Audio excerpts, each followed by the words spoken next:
Je vous remercie de bien vouloir accepter mes excuses pour le retard, puisque j'aurais dû être là avant vous et je n'ai pas pu me libérer d'un certain nombre d'obligations qui étaient imprévues et urgentes. Voilà. Et la conférence de presse de ce jour consiste à présenter le concept du forum international de la jeunesse africaine. La prochaine édition qui aura lieu le 31 mai 2025 se tiendra à Dakar. Nous espérons que la prochaine édition, l'année prochaine, se tiendra dans un autre pays. En tout cas, le forum fera le tour, autant que peut se faire, fera le tour du continent africain, puisqu'il est question, vous le voyez, la représentation ici, il est question de parler de la jeunesse africaine. Parler de la jeunesse africaine, ce n'est pas un effet de mode. Ce n'est pas un effet de mode, c'est une nécessité absolue pour les organisations qui sont engagées dans la réflexion, voire même dans des initiatives d'émancipation de la jeunesse africaine, de réfléchir, d'anticiper aussi sur les questions qui attendent cette jeunesse dans les prochaines, enfin immédiatement, et puis dans les prochaines décennies. Donc, je tiens à saluer le mouvement pour la citoyenneté africaine pour cette initiative qui est très, très, très louable. Je remercie également son président pour l'honneur qu'il nous fait tous d'être présents ici, porter tous ensemble cette initiative.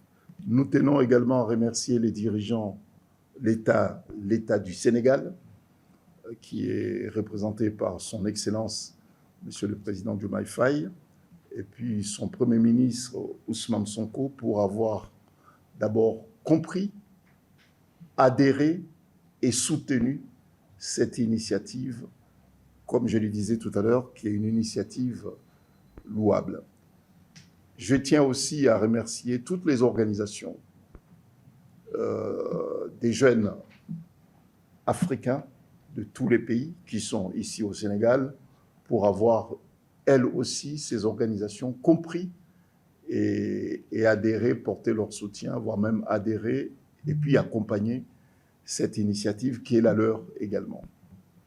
Et puis, tous les bénévoles, les organisations, les établissements universitaires qui ont bien voulu ouvrir les portes de leurs établissements pour accueillir cette initiative et puis encourager leurs étudiants à prendre part à ce grand événement.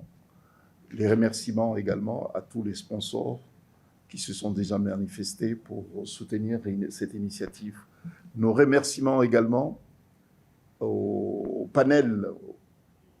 panélistes qui sont établis à l'étranger, qui ont spontanément compris à leur tour la pertinence de cette démarche et pris l'initiative de venir ici au Sénégal.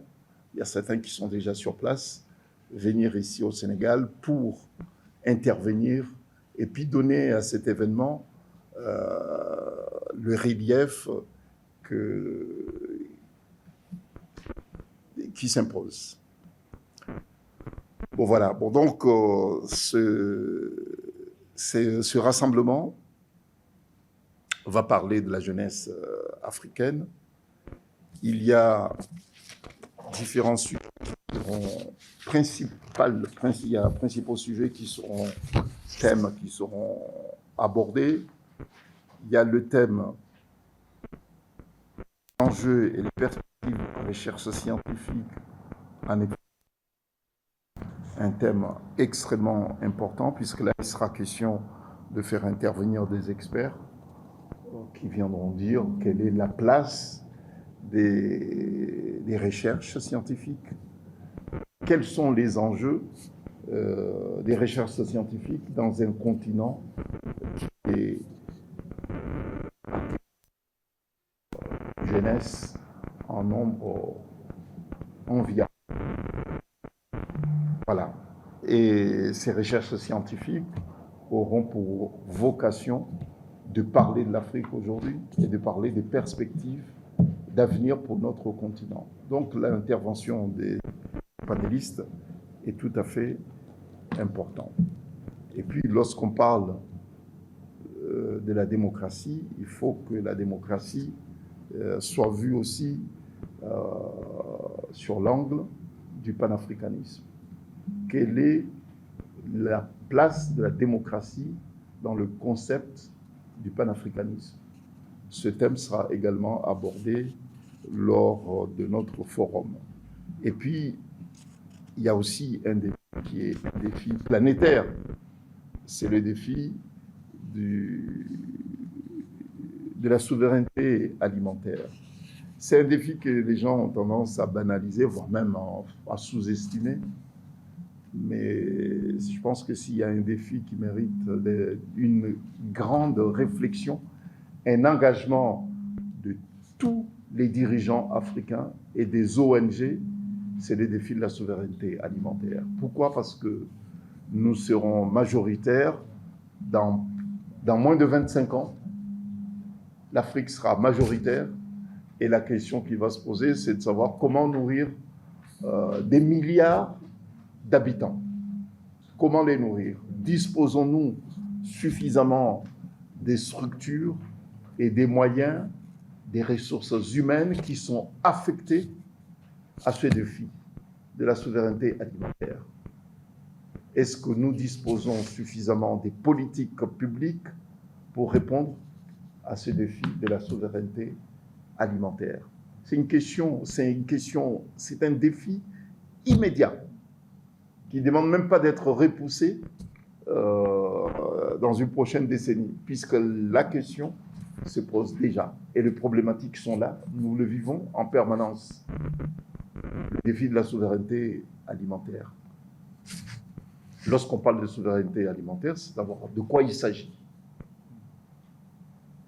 Et ce défi est à la portée de l'Afrique, puisque nous sommes l'un des continents, pour ne pas dire le continent, mais en tout cas l'un des continents à disposer suffisamment d'espace agricole. Et nous disposons aussi sans doute de savoir-faire, puisque la majorité des Africains vivent de la terre, mais il faut que les politiques publiques soient suffisamment volontaristes et ambitieuses pour structurer ce qui existe et puis aller de l'avant pour pouvoir relever ce défi. Et puis, il y a une question, c'est la question de migration. Je félicite les organisateurs de ce forum pour avoir placé cette question de la migration au cœur des débats de la jeunesse africaine. C'est une question, mais cruciale. C'est une question cruciale. Je pense que ce forum a le mérite d'exister, ne serait-ce que pour aborder ce sujet de la migration.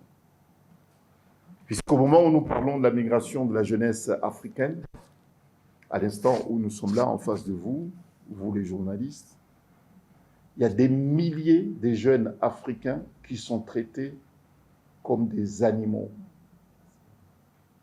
Pas loin qu'en Afrique, et en Afrique du Nord particulièrement. On a tendance à parler de migration en Europe, mais l'Europe, c'est pas chez nous. L'Afrique, c'est chez nous, c'est notre continent. S'il y a un espace où la jeunesse africaine doit circuler librement, c'est en Afrique, et non pas en Europe. Et les Européens, et ça je le dis volontairement, et j'assume ce que je vais dire, nous sommes fatigués d'être pris comme des boucs émissaires par les Européens. Ils n'ont qu'à assumer leurs échecs de leur politique chez eux, et non pas prendre les Africains et les étrangers en général et les Africains en particulier comme des boucs émissaires. Ils sont responsables de leurs échecs et les Africains ne sont pour rien. Et ça, je le dis volontairement et j'assume. Nous sommes pour rien lorsqu'aujourd'hui ils sont dans l'impossibilité totale d'assumer leurs responsabilités. Ils prennent les Africains et les étrangers en général et les Africains particulièrement et des musulmans aussi, surtout, comme des boucs émissaires. Ils assument, il faut qu'ils assument. Ils ont des défis à relever chez eux. C'est de s'occuper de la sécurité de le leur. Ça, ce n'est pas notre problème. De répondre aux défis de la santé chez eux, ce n'est pas notre problème. Et tout le monde sait, s'il y a des Africains qui sont en Europe, ce n'est pas pour rien, mais c'est l'expression même de l'histoire qui nous lie avec eux. Et tout le monde comprendra que si les jeunes Africains fuient l'Afrique pour chercher une vie meilleure ailleurs, c'est parce qu'il y a certains pays européens qui ont fait le choix de soutenir des dictateurs. Voilà. Donc, c'est tout à fait normal que les jeunes fuient. Lorsqu'on quitte son pays, son continent, pour aller trouver un travail ailleurs, ou bien tenter de trouver une autre vie ailleurs, ce n'est pas forcément par gaieté de cœur. Donc, je pense qu'à un moment, il faudrait que les choses soient dites, et nous le dirons. Donc, aborder ce sujet me semble un devoir pour nous. Et puis, une forme de soutien